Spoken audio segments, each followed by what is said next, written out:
Hello, everybody, and welcome to yet another. It's way late than normal to be recording this episode of Poddywood. I am one of your co-hosts, Steve Hester, and with me, as always, is I'm not well. I have a cold. I'm just recovering, so you'll the have to forgive code. me. Yes, but my name is Andrew Roger Carson, and I am your co-host this week, as well as every week. Hi. So, welcome to episode 27. This is going to be a very, very special episode. Later on, we have Bill Daly and Mark Marshall talking about Harry Potter and the Philosopher's Stone. Yes, indeed, this is the first time we've actually had two guests on together. It's a milestone. Time will only tell if it works. Well, they said the same thing about us. Mm. And time will also only tell if The Eternals is going to be a big movie now that a bunch of countries have basically pulled it from release. Really? Why?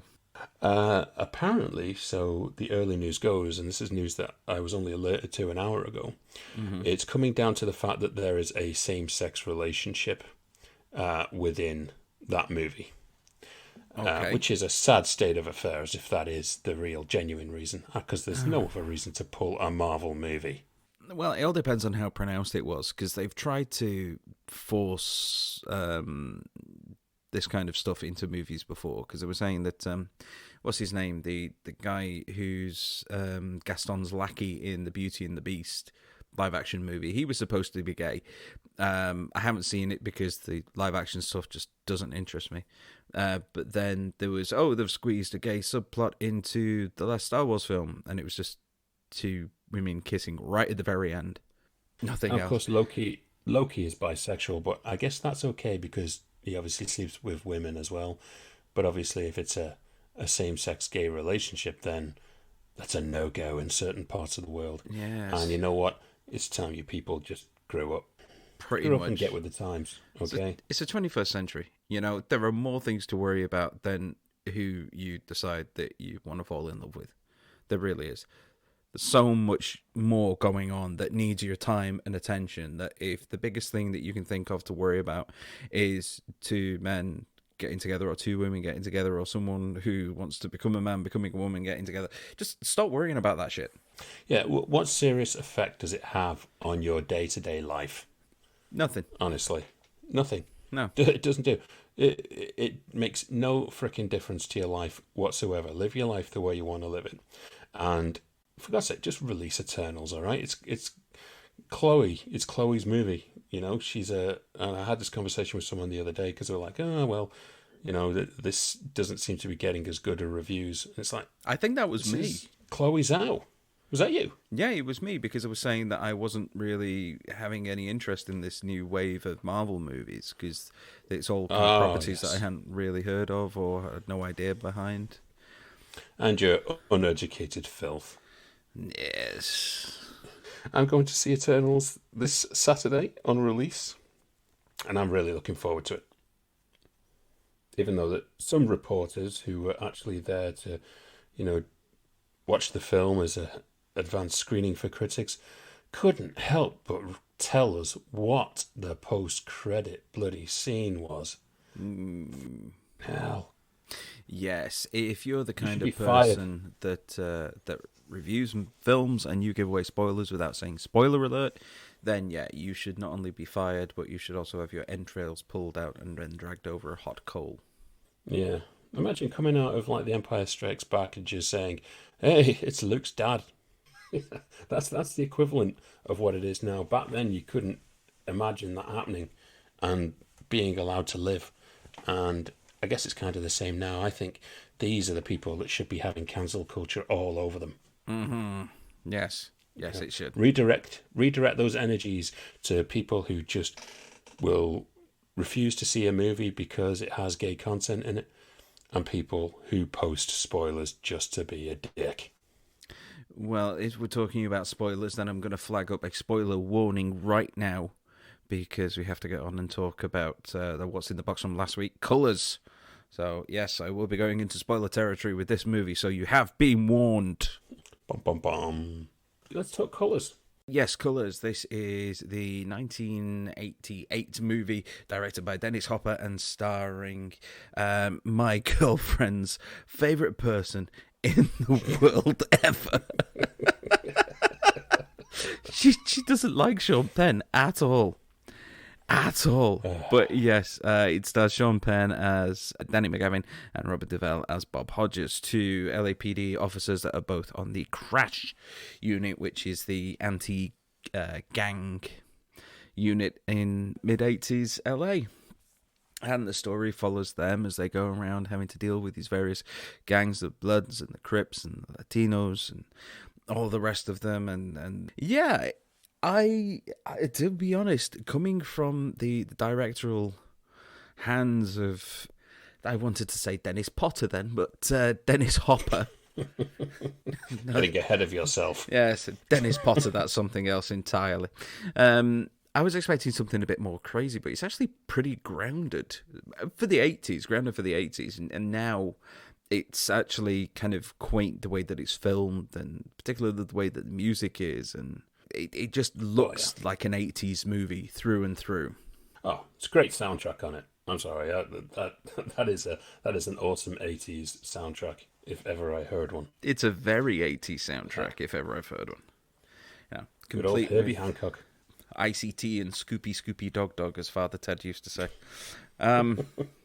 But yeah, you've got these two cops, and they're both kind of at loggerheads. You've got Robert Duvall, who represents the old guard and is doing has spent his time on Crash and is now wanting to get off into juvenile crimes. And then you've got McGavin, Sean Penn, who's the new kid to the team and who's brash and wants to go around and change the world, arresting everybody in their beds. And the two come to loggerheads, and about the way that they go about things, Duvall basically wants to try and do like a softly approach and get to know the people that are on the streets and their trust and go from there, whereas Penn just wants to run around and arrest everybody. And things come to a head as you realise that life on the streets is not all black and white. Now, like I said, there is spoilers, and if you haven't already guessed it, Robert Duvall being pulled off the juvenile section to Crash and then talking at length about having a wife and 3 kids so early on in the movie just raised red flags for me. And I've got about 3 or 4 pages worth of notes here, and about the 3rd entry on this is Duvall dead by end. And yes, spoiler alert, he is killed in action by the end of the movie. I just saw it coming. I really did. It was just blatant. It was a good death scene, though.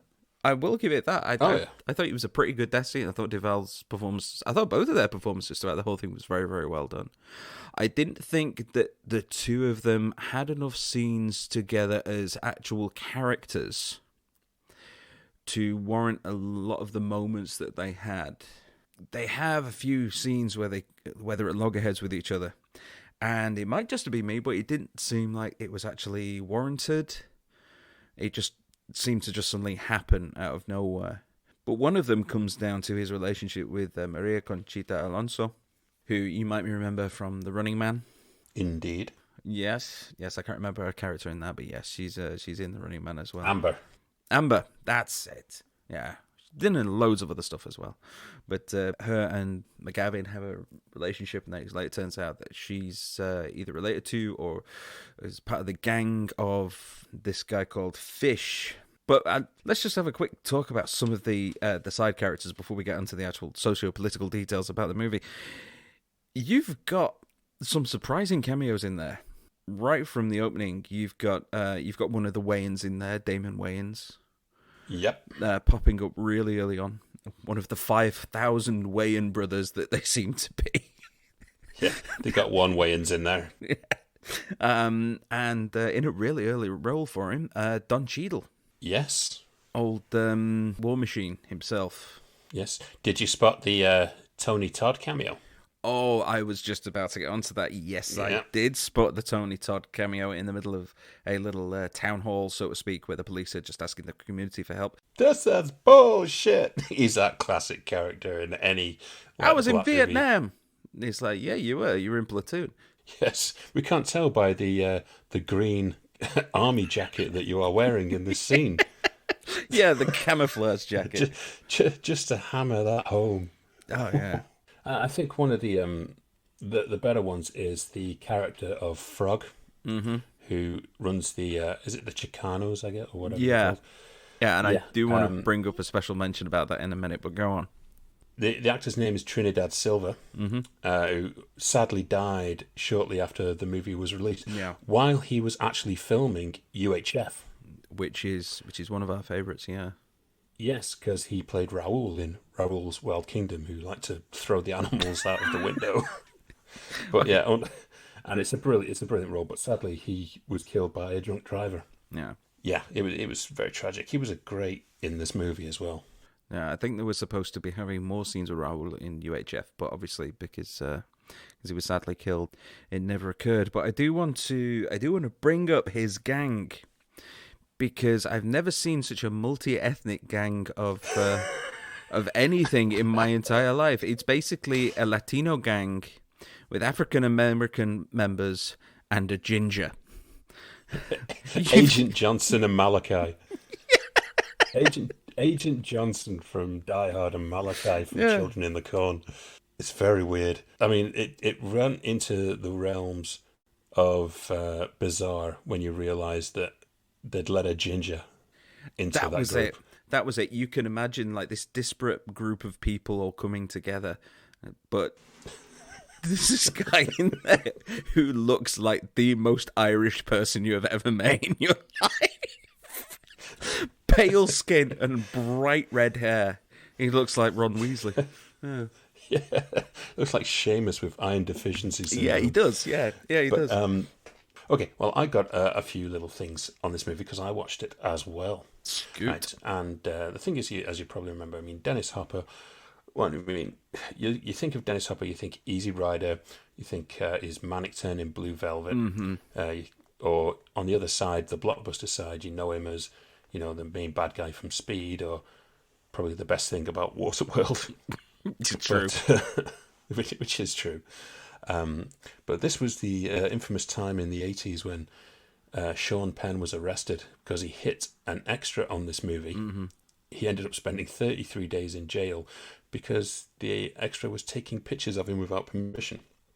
And that's where the whole Sean Penn bad boy thing started while making this movie. Also in this movie, they hired real gang members to protect the production at all time.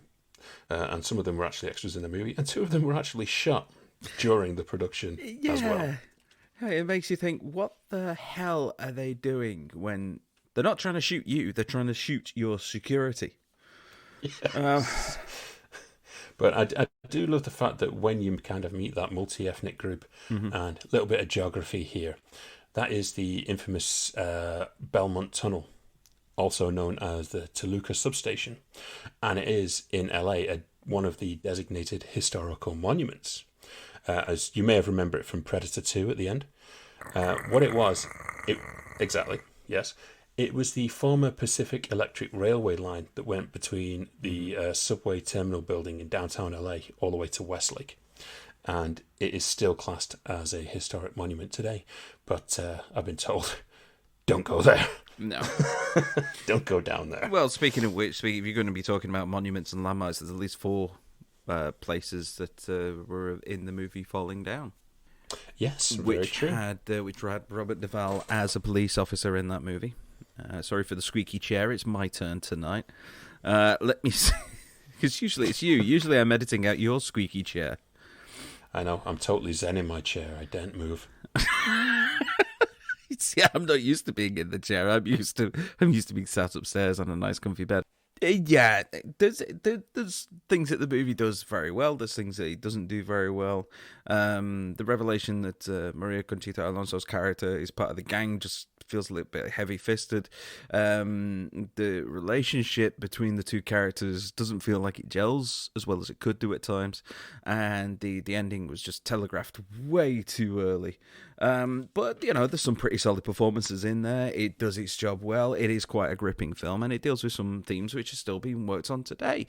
The issues of race in policing, the police being used as a gang, and something which has thrown up particularly over the last year with George Floyd and Breonna Taylor, shifting the light onto the police actions and so on. Now, that's very, very different from gang activity, but it does still point to the fact that in some places, the police are just viewed as just another gang. It's just that they've got badges and they're legitimate. So take from that what you will. It's certainly something which the movie brings up and doesn't really kind of shy away from at times. So very good. Yeah. Very good. And with that in mind, it is time to seek into our anniversaries. We watch them again all of the time, or we get them on Prime for free. But we only know how old they are when we learn their anniversary.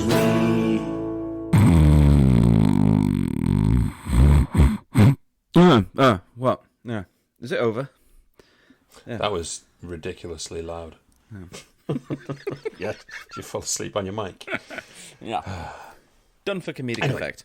Anniversaries. This week in movie release history. Some good, some bad. We don't know until we let you know. So, can you believe, Steve? Go on, Andrew. That 40 years ago this week, Halloween 2 was released. Is that the return of Michael Myers? No, that's Halloween 4 or 5. Right.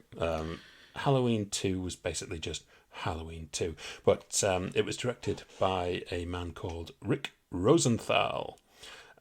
He had directed Sean Penn's movie Bad Boys. And he'd also came back and directed Halloween Resurrection, which might actually be one of the worst, where it's the Halloween Michael Myers on a kind of Big Brother style show.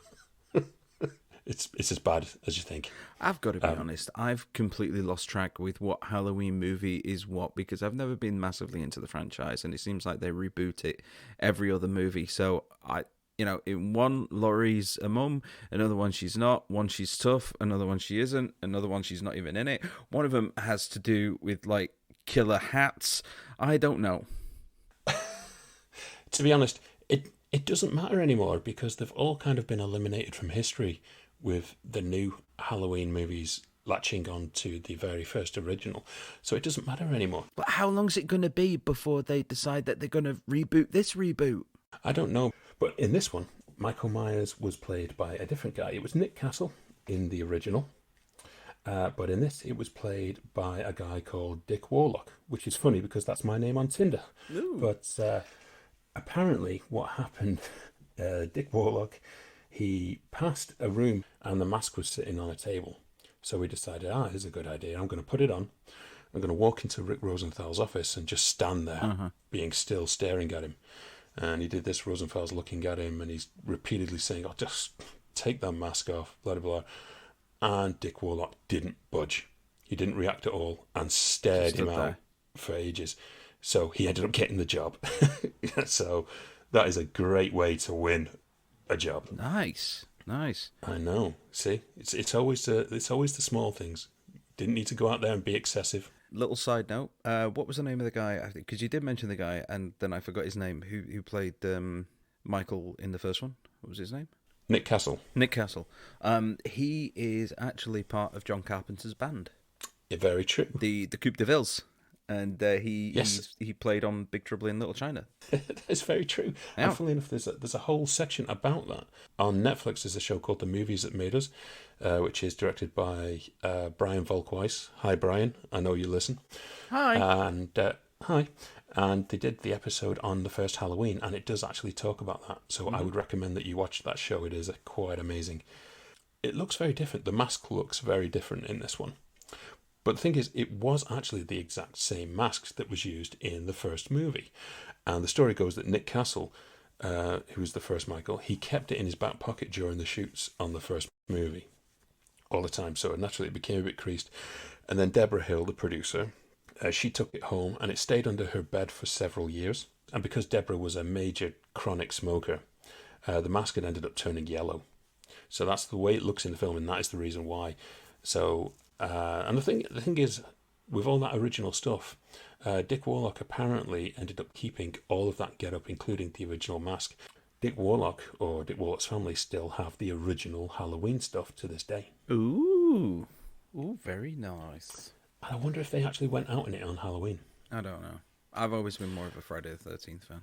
Yeah, but John Carpenter, apparently he ended up taking over, and he changed the speed of the movie. He added more blood into it, and he added more nudity, because that was kind of the thing for horror around that time, which Rick Rosenthal was not happy about, apparently, because he said he wanted to keep it just like the original Halloween, which was a pretty bloodless movie, really.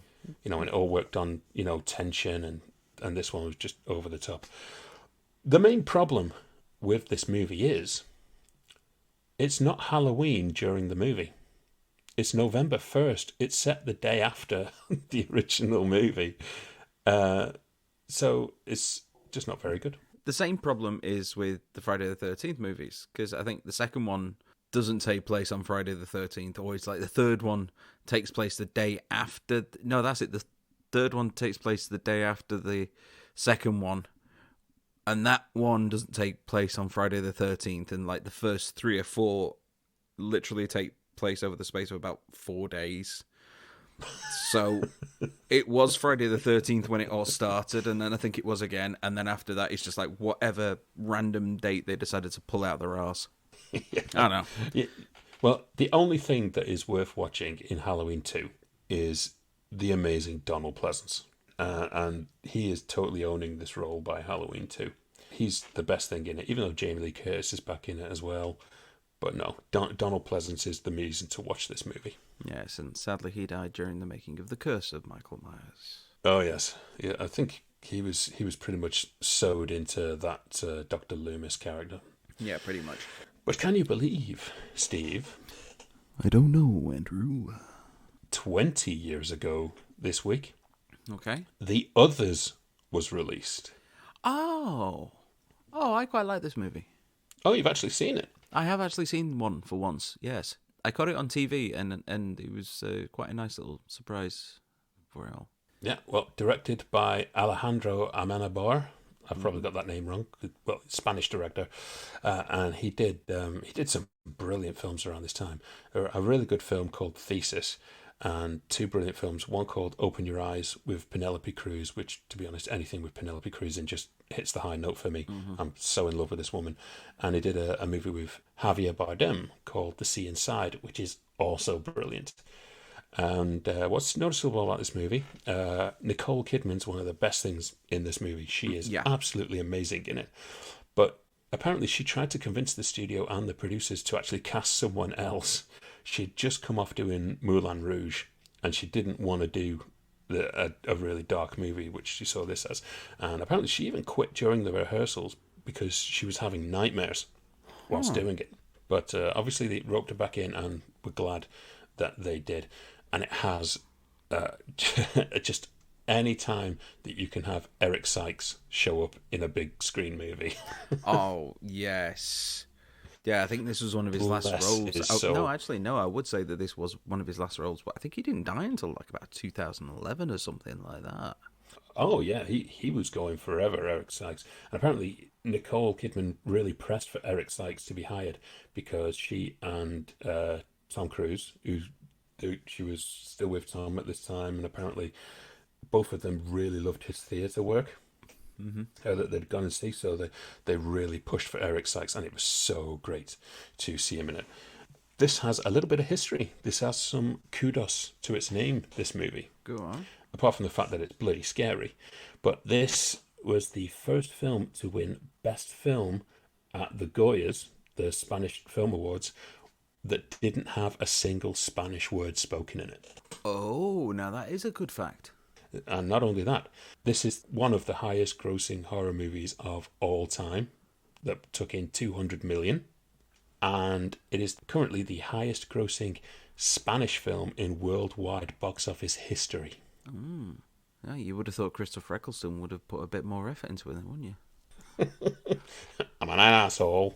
Do I look like an asshole? Because, let's be honest, he shows up, He's in it for about 5 minutes. He emotes about as much as this desk and then goes. It's like, come on, Chris. I know you're not all about the money and the Hollywood lifestyle, but, put a little bit of effort into it. Saying that, though, he's from Manchester, so he'll probably come round and kick the shit out of us. I actually thought he was from Yorkshire, but that's even more depressing. Yeah. This is a brilliant movie. If you've not seen this movie, it is an amazing movie. The things I love about it. One, it's brilliantly directed. Mm-hmm. Okay, it really is. As I mentioned, Nicole Kidman is great. Fionnuala Finnegan is in it. She is absolutely amazing. James Bentley, who plays the son in it, out of the two kids that are in there, James Bentley takes it by a mile. He's incredible in this movie. It's some of the most beautiful cinematography you will see for a horror movie. The sound is great. If you've got a great sound system, it is really scary. It's really well edited, and the production design is out of this world for this movie. As the Spanish movies usually are, like Guillermo del Toro's movies and stuff like that. Production design is always incredible in a Spanish movie. Yeah, and God, no, I want to say something about the end, but no, I'm not going to. It's well worth a watch. I know it's 20 years. It's way past the statute of limitations on spoilers. No, but there are some people who have not seen it. I know. Let's not be those guys. No, there's enough people spoiling shit on the internet for us to join it. Just do yourself a favor. This is coming from both me and him now. Watch it. You'd be surprised at where it all goes. That's all I'm going to say. So we've had 2 horrors that were released, but 2 comedies are also celebrating their anniversary of release this week. Okay, what have we got? Can you believe, Steve? Yes, Andrew. 15 years ago, Borat was released. Oh, you're not going to say you don't like the Borat movie. Out of all of his characters, it is the best one to translate to film. Even though I am a huge fan of Bruno. I've got to admit. Though, I'm going to be honest, I did see Bruno, and there were 2 versions of that at the time. There was like a 15 rated one and an 18 rated one. And I went with work and we saw the 18 rated one. And if there are any children that's listening right now, you may want to plug up their ears for the next few seconds. But the only time that I laughed during that entire movie was the talking penis. That was it. That was the only part that I laughed. And it was the same with Borat. You look at where they're going. They're going after rednecks and idiot politicians. It's low-hanging fruit. It's directed by Larry Charles, who some of you know as the producer of such shows as Seinfeld and Curb Your Enthusiasm, which is very popular. He also directed Bruno and The Dictator as well, which was another Sacha Baron Cohen movie. And I always love about this movie is... this was the movie where Sacha Baron Cohen had the police called on him 92 times during shooting. Yeah, you've got to give him props for just sticking with it after that. Nearly hit that 100, but he got to the point where even the FBI were assigned to him during filming. That is the ultimate thing. And to be honest, this is a character that was based on a Russian doctor that Sacha had met, who was unintentionally funny. I guess kind of like Inspector Clouseau, I guess. Yeah. Just amped up to 10. And the film had so many tried lawsuits from the people who were feeling they were duped. Every single one of them were dismissed. The greatest legacy I think this movie ever has was during that shooting event in Kuwait. Do you remember this? Not off the top of my head, no. Okay. So during this shooting event in Kuwait, the Kazakh shooter actually won the gold medal. Now, that's great news. Except what happened next? As soon as he takes the podium, the Asian Olympic Committee played the made-up national anthem for Kazakhstan from this movie instead of the real one. Do you remember that? Oh, God, yes, I remember that. There was such uproar about it. I will always remember that story breaking. But Borat, it actually broke Michael Moore's Fahrenheit 9/11's record.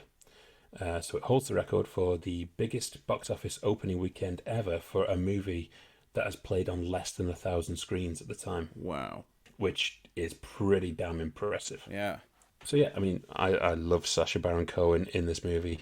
Gotta say, I've got no problem with Sacha Baron Cohen at all. I I watched Grimsby, or the Brothers Grimsby as it's known in certain quarters, and I was just howling throughout that. But it's kind of like if you're just taking the mick out of rednecks, and or in the case of the second one that he did, you're going after Rudy Giuliani with an underage girl. It's like I say, it's low hanging fruit, really. Yes. And at his age, he definitely had some low hanging fruit. So okay, what's the next one? Okay, this one's going to take you back, Steve. I purposely saved this one till last. Okay. Can you believe, Steve, that 30 years ago this week, City Slickers was released? Have you seen City Slickers? I have seen City Slickers. I have also seen City Slickers 2. Oh. Ooh. And I'm going to be controversial. I actually prefer the sequel. You fucking Judas. Yeah, there we go. I've come out with it. I've said it. I prefer the sequel. I was young. I wanted more adventure as opposed to watching Middle Life Crisis. Okay, well, City Slickers, it was directed by Ron Underwood, who directed the incredible Tremors movie. Oh, yes. Love that movie.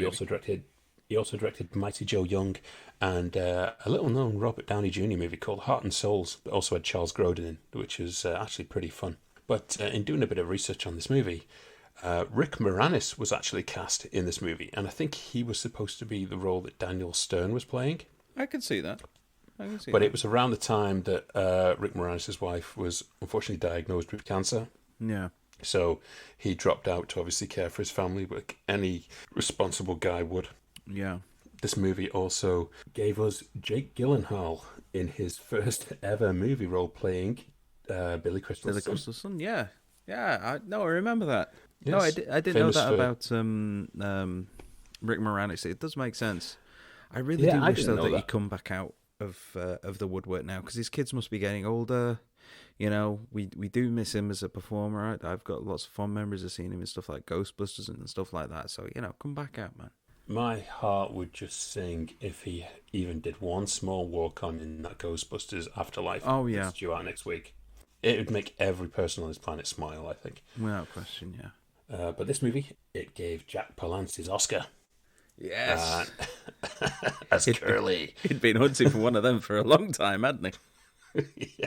I think he had been, I think he got nominated for, I think it was Shane back in the Western days.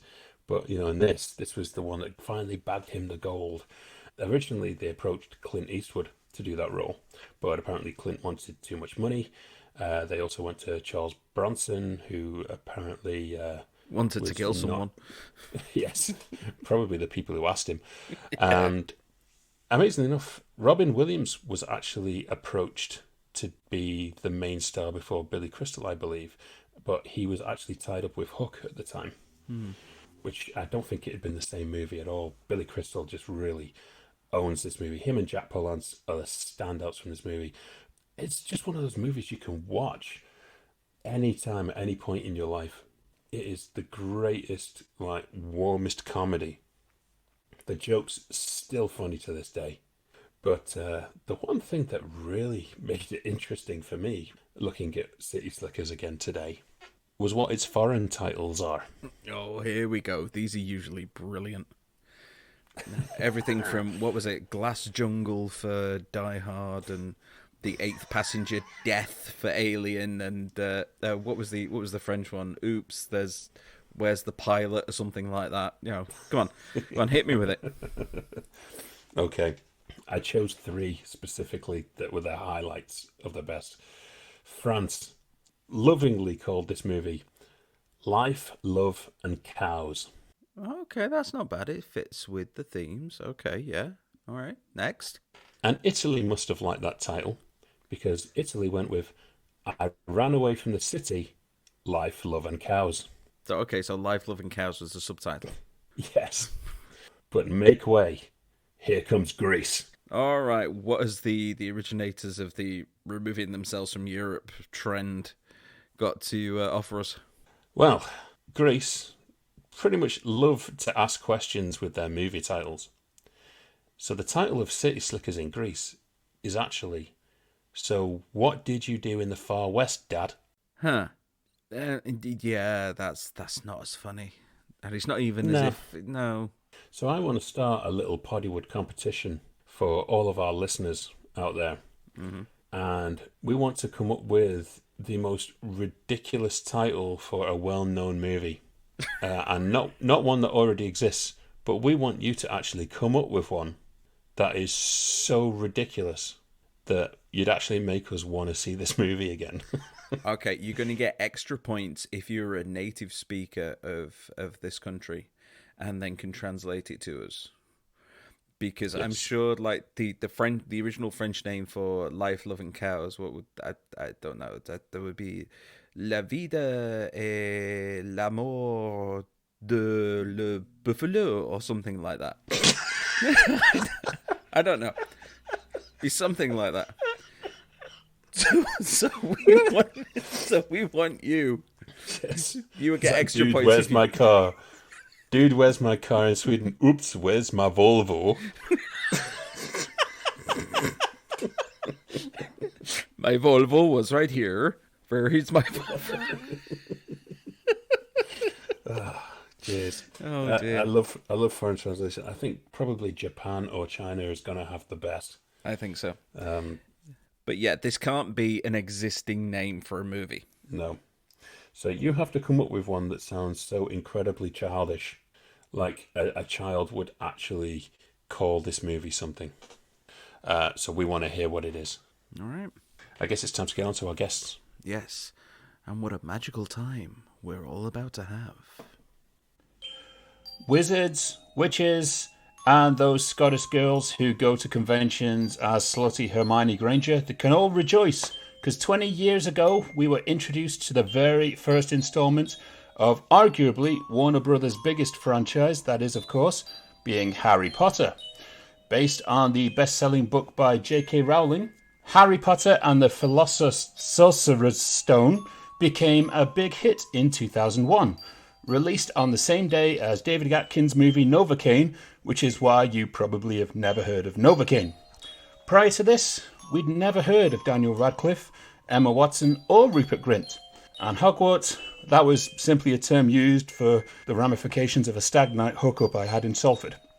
But today, Harry Potter is everywhere, and although the series ended in 2011, it still continues to be a worldwide phenomenon, with spin-offs, studio tours, and a theatre run.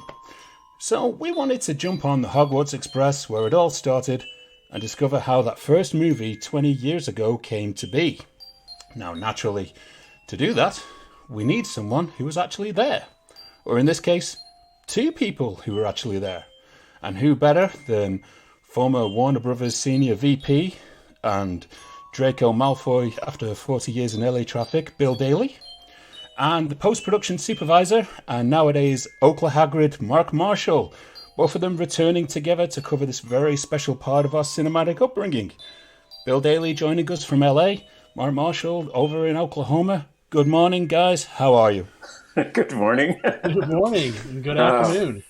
After we finish this, could you give me more information on the Hermione Granger slutty reunion or conventions? Okay, I'd like to attend. Yes. I would say Google it, but I probably wouldn't, to be just on the safe side. You'd be as much trouble as me trying to Google who the young choir girl in Face Off was from last week. I'm not reusing the same punchline to that one as well, so... No, because we really will get punched. Oh. Okay. I have to correct you, though. There were at least two people, well, there were two people, not at least, exactly two people on this call who actually had heard of Daniel Radcliffe, Rupert Grint, and Emma Watson before this film came out. Because we spent a whole year working on this film, and we were very familiar with those three people. Oh, okay then. Obviously, before the movie went into production. Okay. Well, here's a little-known fact. We almost had Tom Felton as Harry Potter. He was the odds-on favorite to garner that role until David Heyman actually ran into Daniel and his parents at a theater production somewhere in London and inquired about his availability because he thought Daniel kind of fit exactly what they were looking for. So, well, that is something that we are going to cover very shortly, Bill. Okay. So you've added an extra layer for a question later on there. But And first more off, to my editing. and more to Steve's editing. Thank you. So, first off, as with any movie we discuss, it's always about separating online fact from fiction. As we've discussed before, IMDb and Wikipedia is not always the purveyor of truth when it comes to finding out about these movies. So the best place to start is the rumour being that Harry Potter under Warner Brothers was originally proposed as a set of CGI animated movies or an attempt to combine various books into one movie. Word is that this was due to concerns over like the aging of the cast if production ran too long. And apparently this was vetoed by Rowling herself. Is that true? I don't believe so. I can tell you a little bit of backstory, but nothing that comes close to what you just described. Okay, then let's get the truth. Okay, when the project was first acquired by David Heyman before the first book even came out, his assistant Tanya Sakechian found the galleys for the first book and presented it to David, and that was her job. She was always looking out for projects for David to produce. And she came upon this, presented it to David. David got an option on it from the publisher. So the film had already been optioned on the first book before the book came out in 1997. When the studios started to think about who they wanted to direct this film, they wanted somebody who had experience with kids. And one of the very early considerations was Steven Spielberg. I was against that. I didn't see, we owned this property. And by the time this book, the first one, before it went into production, the fourth book had already come out. And it had already caught fire. The first run of the first book was only 500 copies. So if you can find a first edition, you have gold in your hands. The whole project, I always liken it to James Bond. By the time The Goblet of Fire came out, we had Goldfinger on our hands. It became this huge phenomenon. So we knew that we had a very important property, and we didn't want to mess it up. So they approached Steven Spielberg. Steven, at the time, they had already set up DreamWorks, and they were trying to do something to bolster their animation, DreamWorks animation. And Steven wanted to do an animated version of this, and the studio just turned it down flat. And I was grateful because we were the ones who acquired this, through David Heyman. And I didn't see any reason on earth to share this with someone else. Because when you get somebody as big as Steven Spielberg, you're taking on a partner. And not that I had any say in any of this. It was just my personal feeling. I just couldn't see why we would do that, because there are capable directors out there. And we found one in Chris Columbus. Now that everything's all set up and the franchise is so well known and it's so loved, do you think that you could possibly see an animated series, but kind of going more into all the stuff that was cut out of the various books during filming? Maybe even bringing back the original cast to voice them, because, Yeah, I don't see why not. Yeah. It's certainly an option. The Warner Brothers only possesses the right to remake the films, and I guess animation would fall into that. They don't own the characters, so they couldn't do like the Broccoli family did with James Bond and create films that had nothing to do with any of the books. If the Ian Fleming estate had retained the same rights that J.K. Rowling did, then there would have only been like 12 or 13 James Bond films. But they owned the character, so they could create their own thing. Warner Brothers doesn't have that ability. So it would be certainly very interesting to see what they would do. I don't see why one couldn't do that. So we will get onto an actual question that we've got written down in a minute, but just for my own clarification, does that mean then if there is a character that for whatever reason didn't make it into the actual live action version, like Peeves, Yes. would that then prevent Warner Brothers from including Peeves in, say, a remake or? No, because Warner Brothers has the rights to the books, and Peeves is in the book. Okay. They can't create a spin-off of Peeves. Okay, They I'm don't with own you. a character. Right, so you're saying like they couldn't do, say for something like HBO Max, they can't actually do a spin-off of, say, something like Ron's family or stuff like that, Right. or other characters like a younger version of Sirius Snape. So they can't Although I actually... got to tell you, that would be really cool. Meet the Weasleys. Yeah. Yeah. Oh, I can imagine the jingle right now. Weasleys, meet the Weasleys. Never mind. Here's Ron Weasley. Anyway. Well, Harry Potter nowadays is a household name worth billions. But exactly how much of a tough sell was it when the movie was first bought? Because it sounds like the rights just got snapped up in an instant. But how did you actually know that it was going to be this big thing?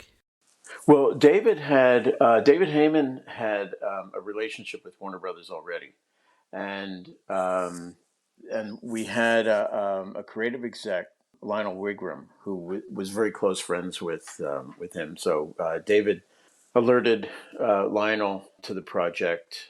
I remember seeing it appear, because we went through in one of the previous episodes how I would get a production status report, and it would include things that were in development but getting close to becoming in pre-production. That was the pending status. A pending status meant that you're still in development, but you're getting close to getting some sort of a nod on this thing. I mean, I have a longer history with Harry Potter than practically anybody else at the studio, because my wife and I were in England in 1997, the year the book came out, and she was very pregnant at the time. And we encountered people. We were traveling with another couple, and he is English and had a lot of friends over there, and we stayed with a lot of his friends. And somewhere along the line,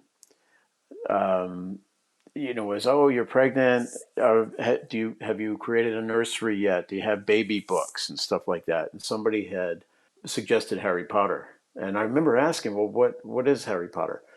And she said it's about a young boy who's an orphan who goes away to boarding school, and a mystery ensues, and he solves the mystery.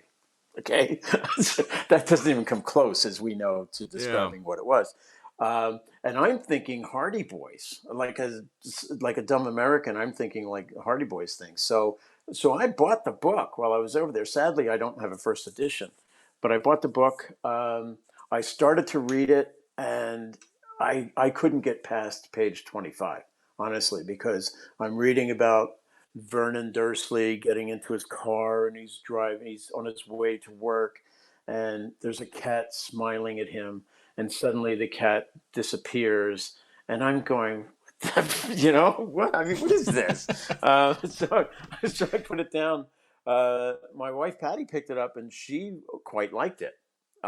So when the second book came out, and the third book, and the fourth book, she asked me to get them. And there was a website in England called bookpages.co.uk. Bookpages is now amazon.co.uk.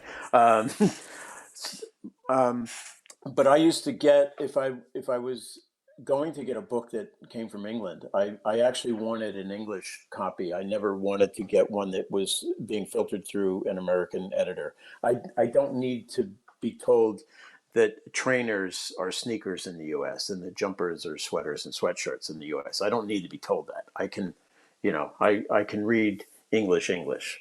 So I got those books, and then 4 came out, and it was starting to become a phenomenon.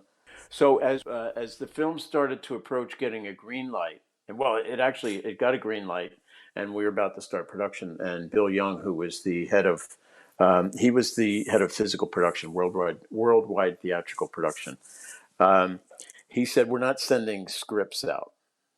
Just read the book." it's going to be very, very, very close to the book. Just read the book. So finally, I had to read the book. I was required to read the book, even though I wasn't able to get past page 25. So I picked it up, and I got to about page 30 or 40 or so, and then I zipped right through that book, through the second book, through the third book, and the fourth book in like 3 sittings. I am not kidding. I gave up several days of my life to reading all of these books, and I was blown away, absolutely blown away, and kind of upset with myself that they'd been sitting on the shelf for a couple of years and I hadn't read them. And I became a lifelong fan after binging on those books for a week. Well, for both American and English listeners to the show, the movie is either known as Harry Potter and the Philosopher's Stone or Harry Potter and the Sorcerer's Stone in the US.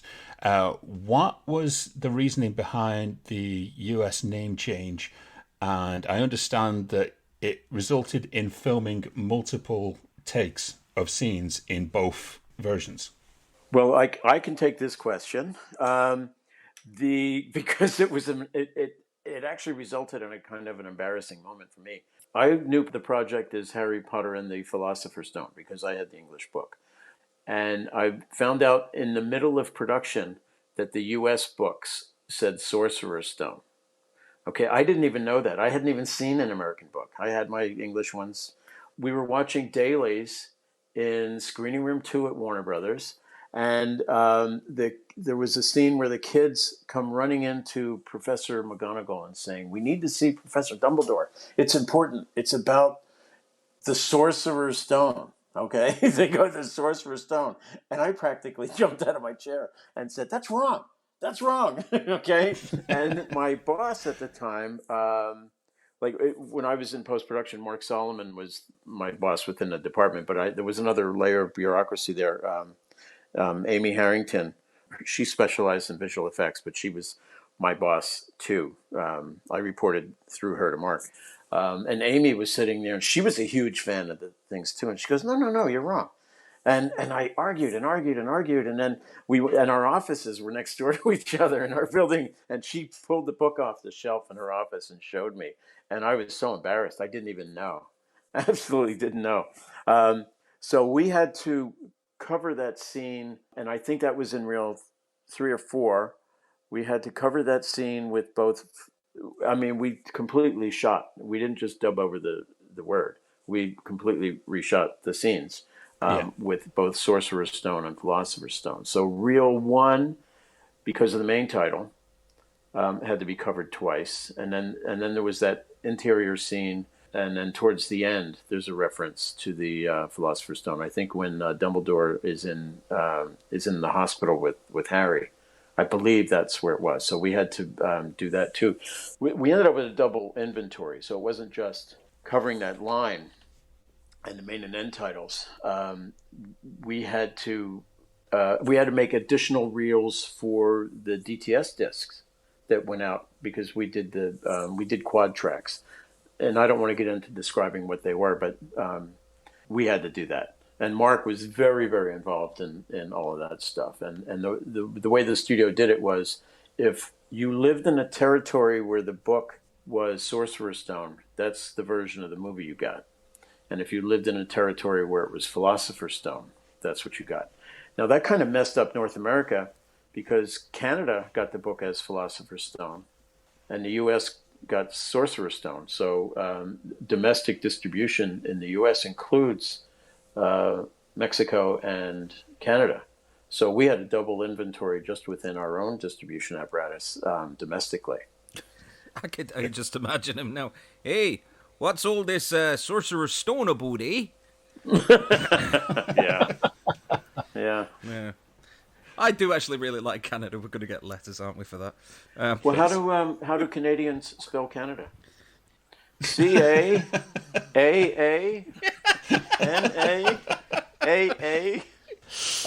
It's so nice knowing that our next guest after this episode is Canadian.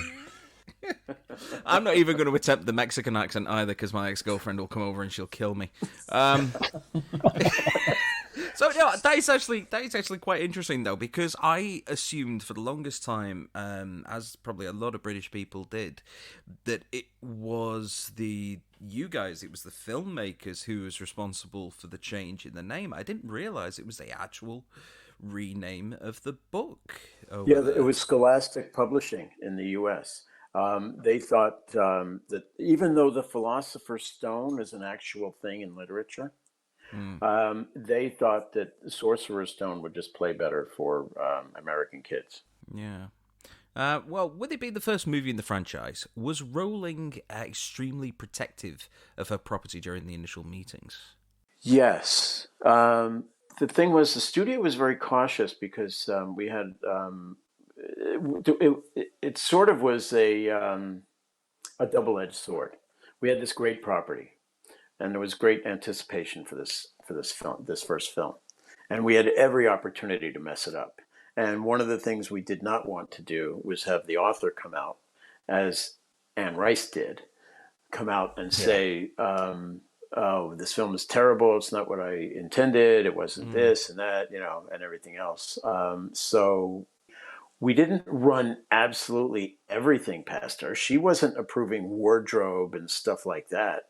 And she had very kind remarks about the casting and everything. I remember seeing her being interviewed about, "Have you seen the film yet?" And it was always no. I think she stayed away from the film while it was in production. She wasn't getting dailies, but while it was in production, I don't think she wanted to be in a position to criticize it. It was easier to just say, "No, I haven't seen it yet," but I will. And we showed it to her before the premiere.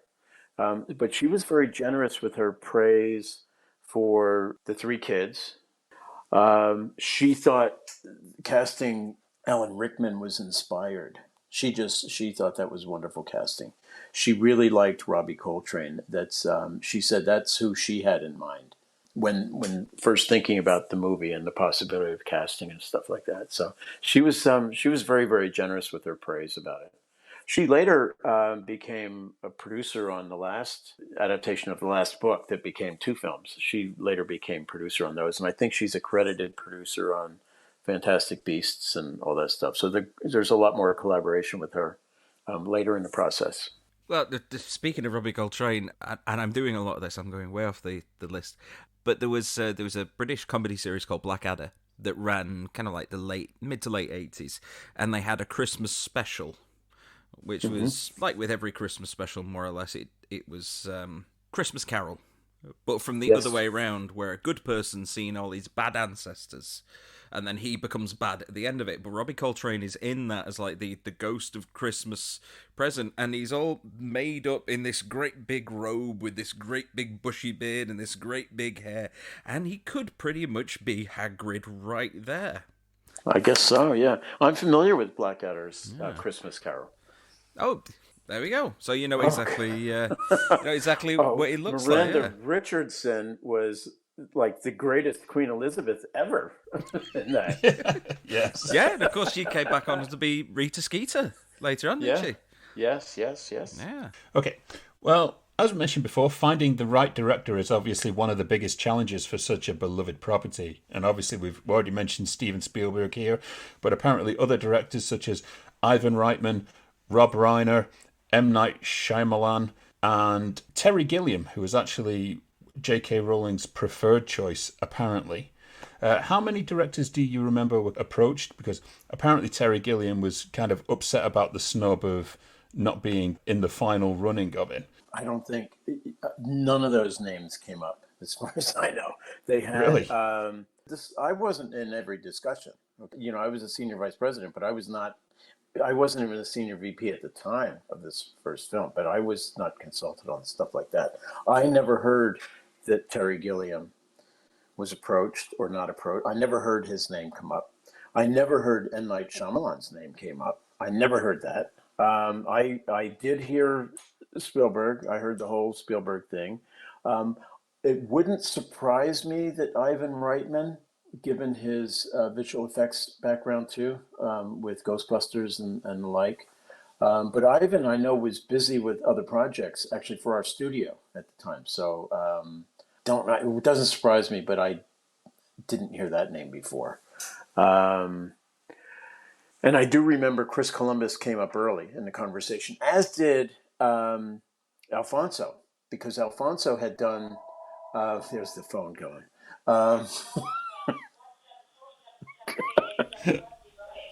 I'm so sorry. That's Terry Gilliam. F you, Bill. Yeah, That was my job. I'm sorry. Don't deny us. I'm going to go and remake Man of La Mancha. Again. Yeah. I honestly, I never heard Terry Gilliam's name. As far as the directors you guys mentioned, I never heard Terry Gilliam's name come up in conversation. That's not to say it didn't. I just never heard it. I never heard I never even heard of M. Night Shyamalan at that time. I don't think Sixth Sense had been out yet. But I do remember Chris Columbus came up early, and Alfonso Cuarón came up because he had done Little Princess with us a few years earlier. But they pretty much settled on Chris. They knew Chris had done Home Alone. So he was already a sort of a box office winner too, and generally liked. I mean, I can't think of anybody that had anything really negative to say about him. There were things in the press, never around the studio, but things in the press about, oh, you guys, you're being too safe. You're not taking enough chances. Why would you go with somebody like Chris Columbus? And I thought Chris Columbus was a great choice. And when you go back and look at those first two films, Chris was the one who cast those people. Chris was the guy who approved all the art direction and the wardrobe and the music. So do you find fault with any of the choices there? No, he solidified everything pretty much right from that first one, didn't he? Yeah, he did a great job. And there's no reason to complain at all. As we got into production, the only negative thing I would say about Chris was that I completely understand it. I mean, you can't really fault him. He kept trying to get us to move the production to the U.S. Not the actual production, but post-production. He wanted to come back home. He was gone for a long time, and he did two of those films with us. He was just gone for a long, long time, and he kept trying to figure ways to bring the post-production back to the U.S. But that would have killed the tax deal. I mean, we were getting a tremendous investment from the British government, to do this there. But that would be the only negative thing, and there's nothing negative about that. I totally get why he wanted to do that. Yeah, if you're homesick, you're homesick. It's a good way to kind of dig into Mark there, because Mark, you had known Chris Columbus for quite a number of years from your time at Amblin, and Chris Columbus, I believe, had worked there around the young Sherlock Holmes era. Well, Chris had an office actually in the Amblin building, just down the hall from Steven's office. He had written Gremlins, and Steven took him the idea for Goonies because Steven had written the story. So Chris set up an office just down the hall, as I said, and had a little computer with a very tiny screen and green lettering. Is more of a word processor, and wrote the Goonies script on site. I think he'd already had the idea for Young Sherlock Holmes, but finished that out as well while he was at Amblin, and then moved off the lot. But yeah, we saw Chris every day, and he was just a really nice, quiet kind of guy. Apparently, Rowling had one condition in saying yes to Warner Brothers, and I don't know how much this is true in light of you mentioning about the tax deal and everything, but it was that the entire cast be made up of British talent, and apparently this automatically erased interest from a lot of American stars, particularly such as Robin Williams, who really wanted to play Hagrid. I'm not aware of that. Well, everybody was particular. It wasn't just her. It was David Heyman as well. Yeah, and he was the guy driving this whole machine. They wanted a British production, and it needed to be in order to qualify for the tax deal, because early on we made some errors. We sent a wonderful production team to the UK to handle this production, and that's Duncan Henderson and R.J. Minnow and Todd Arno. I can't think of a better team to actually produce a big movie like this.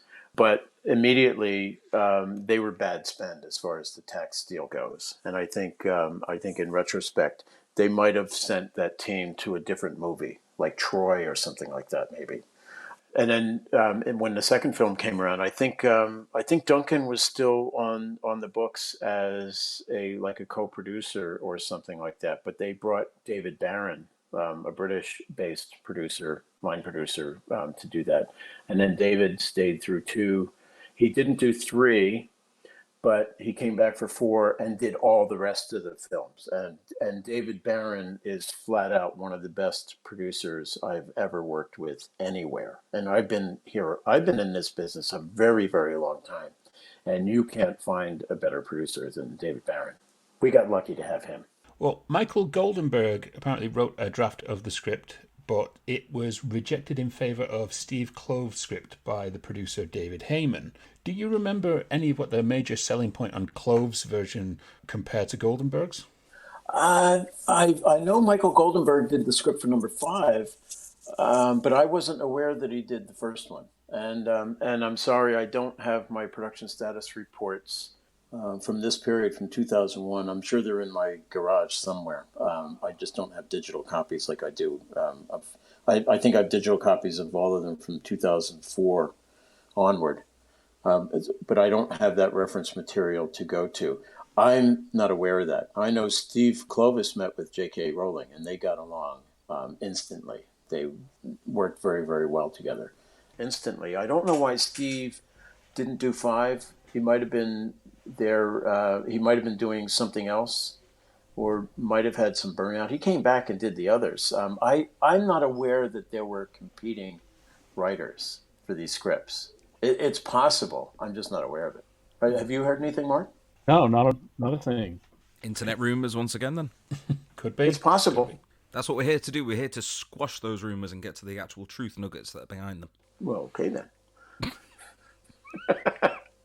Well, the original date planned for release was the summer of 2001 on July 4th. This was due to making Potter a short production window, which also pulled many directors out of the running. Now, how did this then change to a winter release? It was never slated for the summer. Oh, I don't know where that there came we go. from. Yeah, There you go. The internet is built on lies. Again, anything is possible, and dates can be thrown out. We have Warner Brothers had a very interesting and complicated process for figuring out when things were going to be released, and Dan Feldman and his group were very, very good at pinpointing the dates when something should be released, and they created software, in fact, to manage that, and they knew what everybody else was doing in town. We all know we didn't collaborate with the other heads of the studios, but we talked to them all the time. I mean, it's a very collegial sort of thing that goes on in Hollywood where we do talk to our competitors and everything, and we discuss issues that are related to that affect all the studios, but we can't collude with them. We can't call up Fox and say, let's put the squeeze on this particular vendor because we're paying too much for this. We don't do that. There's no sort of collusion, but there's a lot of discussion about technical difficulties, and that especially was true when 3D came in. But I think we covered this already when we talked about Green Lantern. Yeah. If you're listening to this, you can go back and then check out. It's a really good episode. Well, I might also add that, we didn't even start shooting the first Potter until the end of September and didn't wrap until the latter part of April of 2001. So it would have been impossible to get it in the theater for July 4th. I don't believe that was ever part of the plan. No. I'll tell you, the one original plan, the one constant thing that was always part of this plan, at least in the mind of David Heyman, and on paper with our production status reports, was Richard Harris was going to do Dumbledore. Even before Richard Harris agreed to do it, his name was down. as Dumbledore. And that was one of the things that attracted me to the project when I first saw it on our production status report, because I'd already heard of Harry Potter, but I didn't know the story. But I saw Richard Harris was attached to it, and I go way, way back with Richard Harris. So I took notice of that. Okay, well, that's good, because that comes to our next question. Oh, so okay. I preempted you on that one, Bill. So getting on to casting, J.K. Rowling had apparently, everything's going to be apparently now until it's clarified. J.K. Rowling apparently had some control over the casting choices, handpicking Alan Rickman, Maggie Smith, and Robbie Coltrane for their roles specifically. Now, how was Richard Harris cast? Originally, it's mentioned online that Patrick McGoohan was the original offering on that role. Nope, it was always Richard Harris. David Heyman and Richard Harris had a very, very long relationship. I think Richard might have been David's godfather. Really? David's father was, and forgive me for not knowing exactly. He was either an entertainment attorney or an agent. Sadly, he passed away just last year. But his father had a very long relationship with Richard Harris, and David Heyman was always had Richard Harris in mind. Well, there you go. Sorry, Patrick. I know. That would have been interesting. It would have been very It would have been very, interesting, very interesting. And I know when Richard Harris passed away, a lot of people were talking about Ian McKellen. Yeah, I guess because they were already used to seeing him with a beard. You know, I just thought that was stupid to bring him in and confuse all the Lord of the Ring fans and everything to have him as Dumbledore. And then they were talking about Peter O'Toole, which I didn't think was a great choice, because Peter is a little too brooding, if you know what I mean. Yeah. But who I thought would have been, and nobody ever mentioned this, and this is the first time I'm mentioning it out loud to a large group. My first choice, and I didn't have it. I didn't have a choice. Okay, so I didn't have any say in it at all. My first choice would have been Michael Caine, because Michael Caine, there's something about Michael Caine that's so playful. Yeah. And that was the one thing that that Richard Harris did better, was the playful quality in his approach to Dumbledore. When Michael Gambon came in, they went out and got another Irishman. He played Dumbledore more like a college professor. Yeah. So there's that sort of quality, like an old hippie. Whereas Richard Harris, and I think he became more and more playful as sort of the series went on, but he never had that glint in his eye that Richard Harris did. You just knew that Richard Harris was up to mischief as well as everything else. Yeah, Michael Caine could have pulled that off, I think, because he's got a number of movies under his belt, a lot of comedic movies. You've got Austin Powers, you've got one of my favourites, which is a British movie called Without a Clue. Yes, brilliant. Yeah.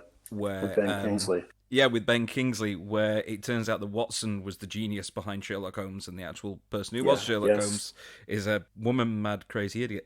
So that kind of like cheeky glint mixed in with kind of the veritas that he brought to, say, Alfred in The Dark Knight would have been great. I've got it. His name is really Artie Morty. Remember that? I love that movie so much. Steve, your question. Oh dear. Yeah, sorry, I'm getting distracted now. So, keeping up with the casting, how extensive was the search for the children? Because they are the most pivotal roles in the entire movie. It was huge. It was huge. And they found gold when they found all of them, I have to tell you. Not just Ron, Hermione, and Harry, but, Tom Felton did a wonderful job as Draco. And I got to tell you, the very first day of Daly's with him in there, we had a production executive who was not attached to this show, but had read the books, was familiar with it. Do you remember, Mark? Do you remember Lynn Morgan? Oh, yes. Yeah. So Lynn, we were sitting, and she said, "Hey, is it okay if I stay? Can I watch your Potter dailies?" And I said, "Sure. Yeah, whatever, And Draco appears on the screen in his first scene, and out loud. I mean, this is sort of the internal monologue that would go on, but it came out of her brain and through her mouth, and we all heard it. Okay, she sees him and she goes, and he's introducing himself. I'm Draco Malfoy, and she goes, "Oh my God, does that child realize he's playing the most hated character in all of literature?" So that was great casting. Seamus, the character Seamus, great casting. They were all wonderful casting in there. And if you look closely at all the redheaded girls, you're going to see Chris Columbus's daughter in some of those scenes in the first film for sure, maybe the first two. Well, and his son too, is in there, looking at the Nimbus 2000 through the window of the shop. Ah. All right. There you go. Well, throughout those casting sessions, how much emphasis was placed on the prospective cast to have read the book? I don't know. I don't have an answer for that. I don't know at all. Because I think by the point the cast came around, scripts were actually made. It wasn't like when you guys were just handed the book. Oh, yeah, they got scripts. Everybody that was directly on the production got the scripts. They just didn't give them out to the executives in Burbank. I could just imagine those auditions, though. Okay, we're going to audition from page 204.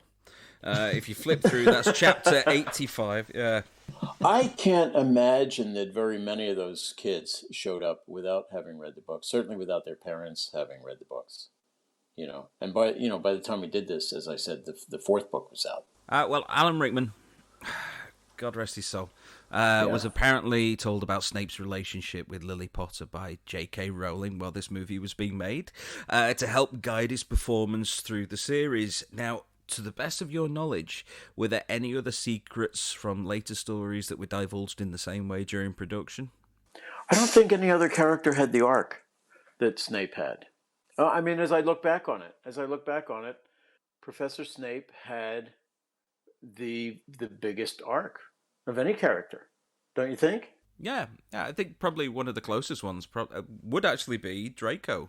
Particularly if you look at him during Half-Blood Prince, where he's finally being kind of groomed to be this assassin almost. Yeah.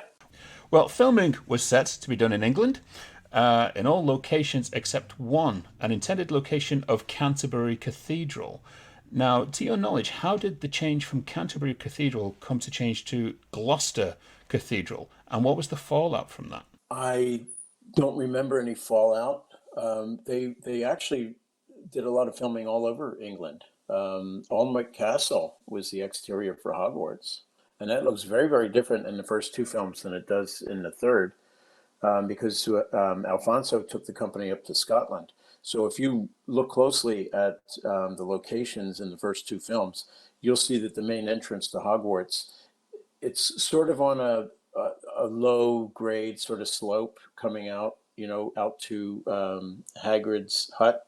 Mm-hmm. And then when you look at the third one, it's a very, very severe slope because Alfonso had moved that location from Alnwick Castle, which is on the northeast coast of England, almost into Scotland. So that's where those exteriors were. But we also did exteriors at Oxford.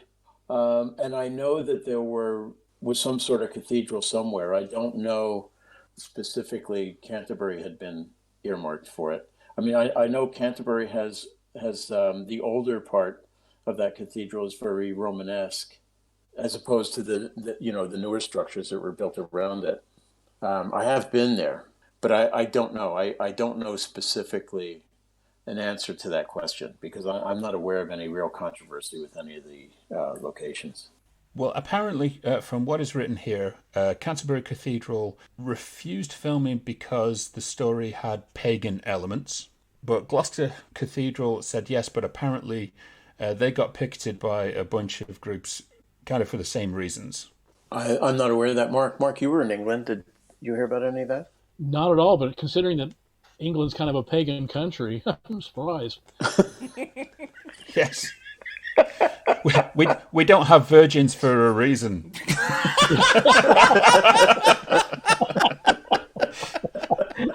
They'll be sacrificed in 5 minutes. Oh, man. And that's where we have to leave our interview for this particular moment in time.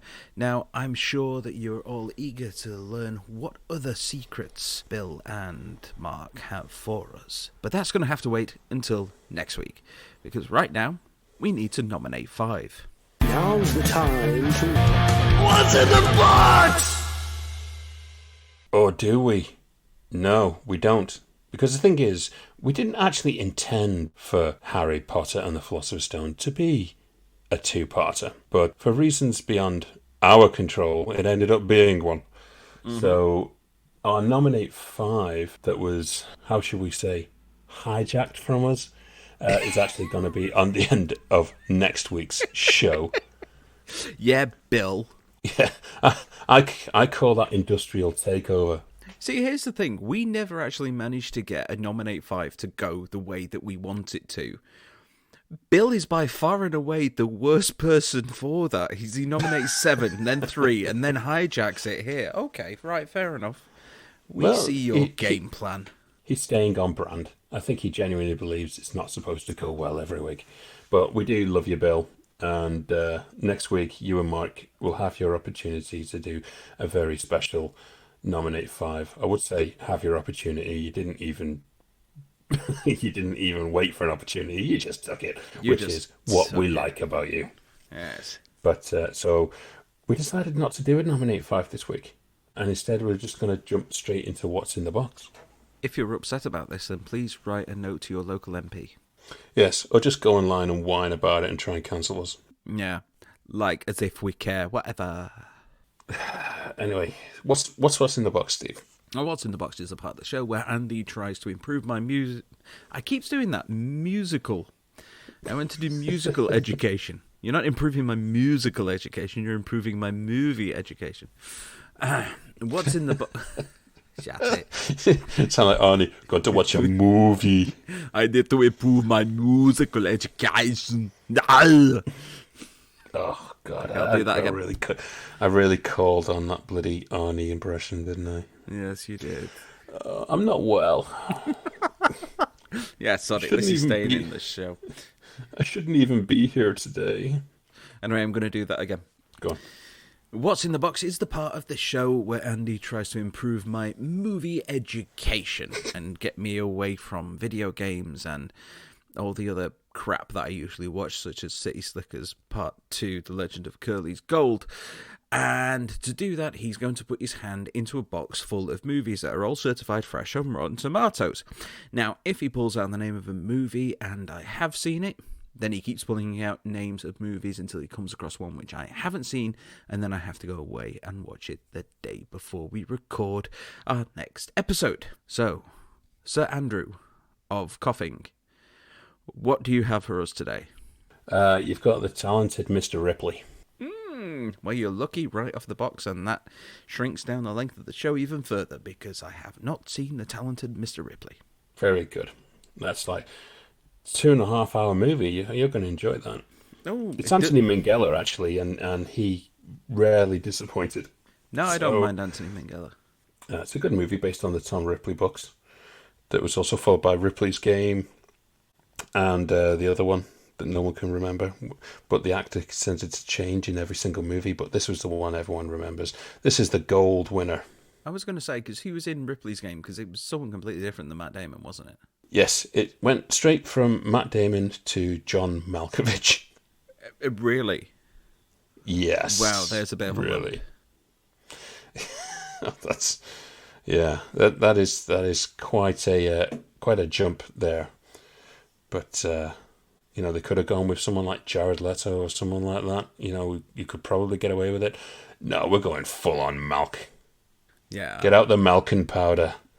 Oh, nothing makes me sadder than the agent lost his bladder in the airplane. Yeah. Con Air, yes. Guilty pleasure. So yes, you've got the talented Mr. Ripley to be the movie of next week. Okay. And then we have the second part of our Harry Potter and the Philosorcerers Stone. Mm-hmm. Sounds like a dinosaur, doesn't it? A philosopher. Yes. Philosopher. It's him and the thesaurus. They're two of the smartest dinosaurs to ever roam the earth. Yeah, this is one talks a lot, and the other one corrects him. Yeah. One's musing on the meaning of life, and the other one's just saying, "No, it is this." Yeah. Yes. Well, thank you for joining us on Poddywood this week, and we also want to give a big shout out to Barbara Koppel for being our guest last week. I know I forgot to do it at the beginning of the show, but she was an absolutely phenomenal guest to kick off this season. We're really looking forward to this season because we have got some true magic coming up throughout it. No, you guys have got no idea of the level of awesome we're going to be bringing to this. We've already got episodes in the bank. It's going to be amazing. Oh yes, there's been some amazing episodes that we have recorded with some amazing guests, and just a bit of everything. It's been so good, and it's been so female led. Yeah. This season so far, apart from Bill and Mark, obviously, who just felt they had to go over 2 shows. Their masculinity was so threatened they went for 2 shows. No, we're kidding. It was we basically laid so many questions out, and Bill had such great answers for them that we just went long and long on it, and then suddenly decided this is going over 2 shows. But we've got an amazing episode with Ellen Dubin coming up, which may be probably the best show we'll ever do. That interview was just incredible. Fantastic. We got Natasha Mouth coming up, who is an amazing guest. With she pulls no punches in hers. I'll put it that way. No, she does not. And we've got amazing guests coming up, and some returning as well. And we just can't wait. And we're so glad to have you with us. Yes, right. For now, I am going to go off and play Lord of the Rings: A Battle for Middle Earth 2. I'm going to go and watch Cockneys versus Zombies before I go to sleep, because I want to see some get run over. No names, no pack drill. That is his name, as far as I'm concerned. I want a separate lawyer. Okay, for now, it's a goodbye from me. And I'll see you next week. Bye.